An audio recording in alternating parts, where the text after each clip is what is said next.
بسم اللہ الرحمن الرحیم۔ پیارے ناظرین، آج کی ویڈیو میں آپ جان پائیں گے کہ عالم برزخ کیا ہے اور روح عالم برزخ میں کیسے رہتی ہیں،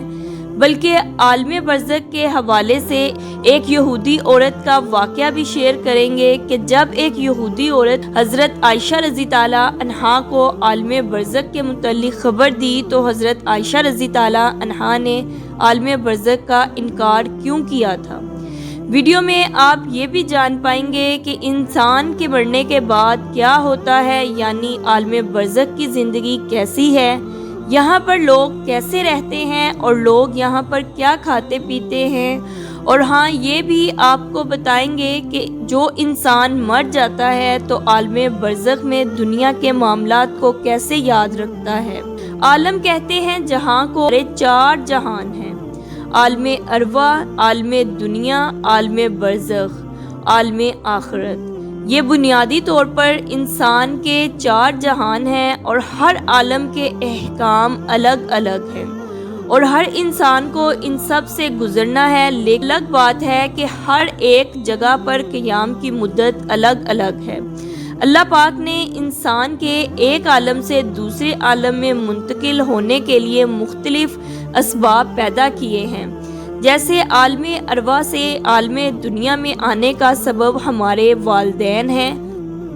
اور عالم برزخ سے عالم آخرت تک جانے کا سبب حضرت اسرافیل علیہ السلام ہیں،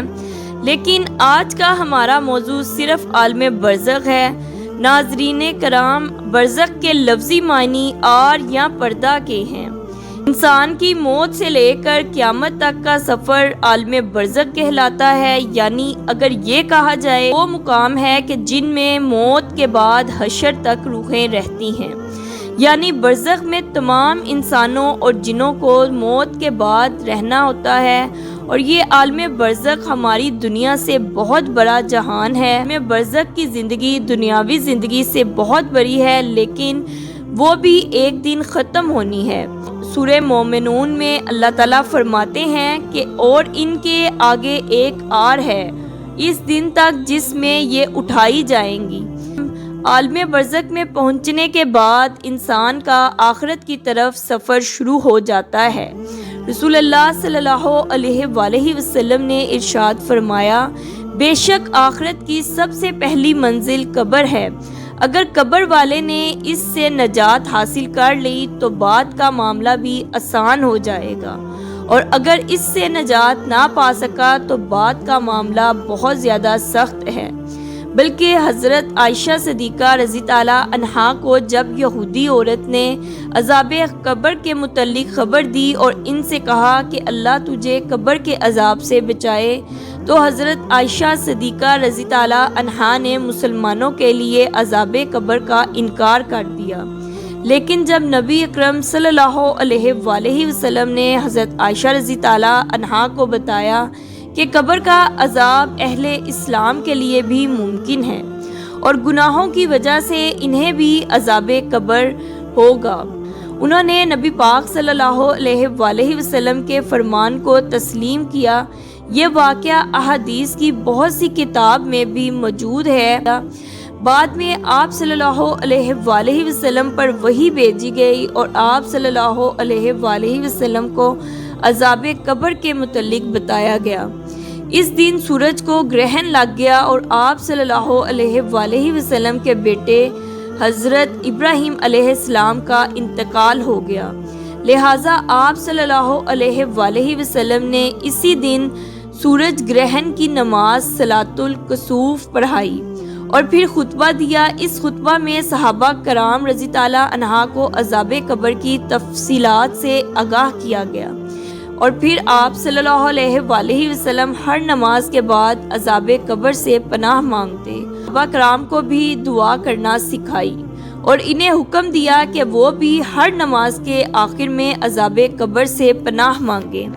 بلکہ معراج کا واقعہ نبی اکرم صلی اللہ علیہ وآلہ وسلم کی زندگی میں پیش آ چکا تھا اور معراج کے کچھ مشاہدات کرائے گئے تھے۔ نبی اکرم صلی اللہ علیہ وآلہ وسلم عذاب جہنم اور عذاب سے پناہ مانگا کرتے تھے، اور اسی طرح آپ صلی اللہ علیہ وآلہ وسلم نے واضح فرمایا کہ عذاب جہنم اور عذاب قبر دونوں الگ الگ حقیقتیں ہیں، بلکہ رسول اللہ صلی اللہ علیہ وآلہ وسلم نے فرمایا کہ جب انسان کا انتقال ہو جاتا ہے تو اس پر صبح و شام اس کا ٹھکانہ پیش کیا جاتا ہے۔ اگر وہ اہل جنت میں سے ہے تو جنت والوں کا مقام، اور اگر اہل جہنم میں سے ہے تو اہل جہنم کا مقام اس کو دکھایا جاتا ہے۔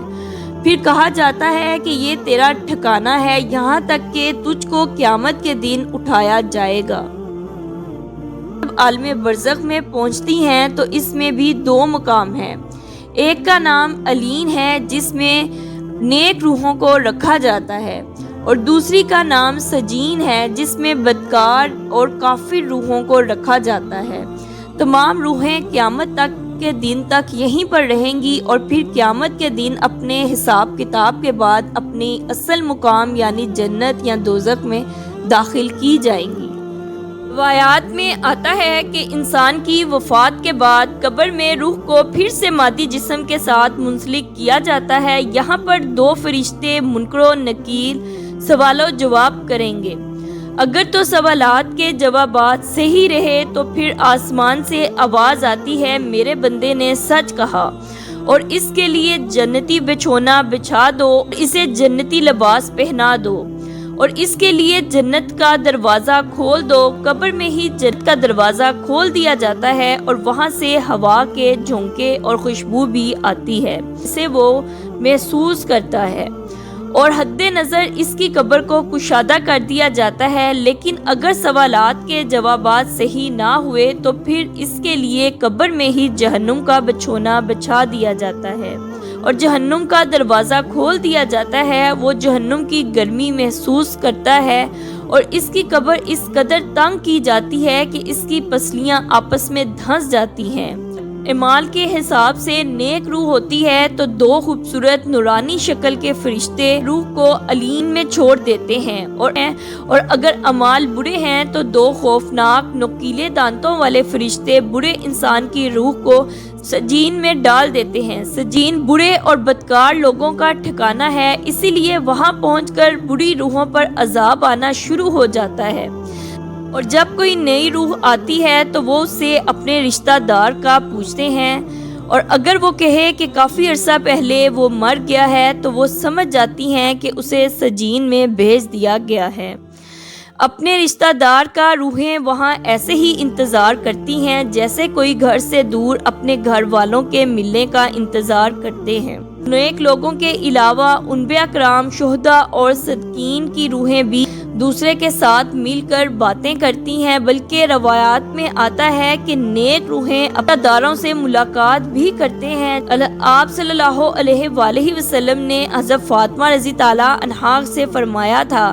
کہ میرے وصال کے بعد سب سے پہلے فاطمہ ہی مجھ سے ملے گی، اور بالکل ایسا ہی ہوا۔ آپ صلی اللہ علیہ وآلہ وسلم کے وصال کے 4 یا 6 مہینے بعد حضرت فاطمہ رضی اللہ عنہا کا بھی وصال ہو گیا۔ ناظرین کرام، یہ یاد رہے کہ عالم برزخ میں روحیں محشر قائم ہونے تک رہیں گی، یعنی قیامت کے دن تک روحوں کو مقام عالم برزخ میں رہنا ہوگا، اور قیامت ہی وہ دن ہوگا جب روحوں کو جسموں میں منتقل کر کے اتارا جائے گا، اور اس کے بعد انہیں جنت یا جہنم میں ڈال دیا جائے گا، اور پھر وہی مستقل ان کا ٹھکانہ ہوگا۔ روایات میں آتا ہے کہ حضرت عثمان غنی رضی اللہ عنہ جب بھی کسی قبر کے پاس کھڑے ہوتے قدر روتے کہ داڑھی مبارک تر ہو جاتی۔ کیا گیا کہ آپ جنت اور دوزخ کا تذکرہ کر کے نہیں روتے، اور قبر کو دیکھ کر اس قدر کیوں روتے ہیں؟ تو حضرت عثمان رضی اللہ عنہ نے جواب دیا کہ رسول اللہ صلی اللہ علیہ وآلہ وسلم نے ارشاد فرمایا ہے، بے شک قبر آخرت کی منزلوں میں سے پہلی منزل ہے، اگر کسی نے اس سے نجات پا لی تو اس کی باقی منزلیں آسان ہو جاتی ہیں۔ اور اگر نجات نہ پائی تو اس کے بعد کی منزلیں اس سے زیادہ سخت ہوتی ہیں۔ حضرت عثمان رضی تعالیٰ عنہ فرماتے ہیں کہ اللہ کے رسول صلی اللہ علیہ وآلہ وسلم نے ارشاد فرمایا، میں نے کبھی کوئی منظر قبر کے عذاب سے زیادہ سخت نہیں دیکھا، بلکہ ابن عباس رضی تعالیٰ عنہ سے مروی ہے کہ رسول اللہ صلی اللہ علیہ وآلہ وسلم مدینہ یا مکہ کے کسی باغ سے گزر رہے تھے تو انہوں نے دو انسانوں کی آواز سنی جن کو قبر کا عذاب ہو رہا تھا۔ نبی پاک صلی اللہ علیہ وآلہ وسلم نے ارشاد فرمایا، ان دونوں کو قبر میں عذاب ہو رہا ہے اور کسی بڑے کام کی وجہ سے نہیں، بہت ہی معمولی باتوں پر جن سے بچ سکتے تھے۔ پھر آپ صلی اللہ علیہ وآلہ وسلم نے فرمایا، ان دونوں میں سے ایک نہیں بچتا تھا اور دوسرا چغلی کرتا پھرتا تھا۔ آپ صلی اللہ علیہ وسلم ٹہنی منگوائی، پھر اس کے دو ٹکڑے کر کے ان کی قبروں پر رکھ دیے۔ صحابہ نے عرض کیا، یا رسول اللہ صلی اللہ علیہ وآلہ وسلم آپ نے ایسا کیوں کیا؟ تو آپ صلی اللہ علیہ وآلہ وسلم نے ارشاد فرمایا، شاید ان دونوں کا عذاب اس کے سوکھنے تک ہلکا کر دیا جائے۔ خواتین و حضرات، آپ بھی اللہ سے دعا کرتے رہا کریں کہ اللہ پاک ہمیں صحت و تندرستی کی زندگی عطا فرمائے، اور جب ہم فوت ہو جائیں تو مرنے کے بعد ہماری قبر کو جنت کا باغ بنا دے۔ اللہ آپ کی اور ہم سب کی مغفرت فرمائے۔ اگر آپ کو یہ ویڈیو پسند آئی ہو تو اسے لائک کریں، اور اگر آپ نے ابھی تک ہمارا چینل سبسکرائب نہیں کیا تو وہ بھی ضرور کر لیں۔ ملتے ہیں اگلی معلوماتی ویڈیو کے ساتھ، تب تک کے لیے اللہ حافظ۔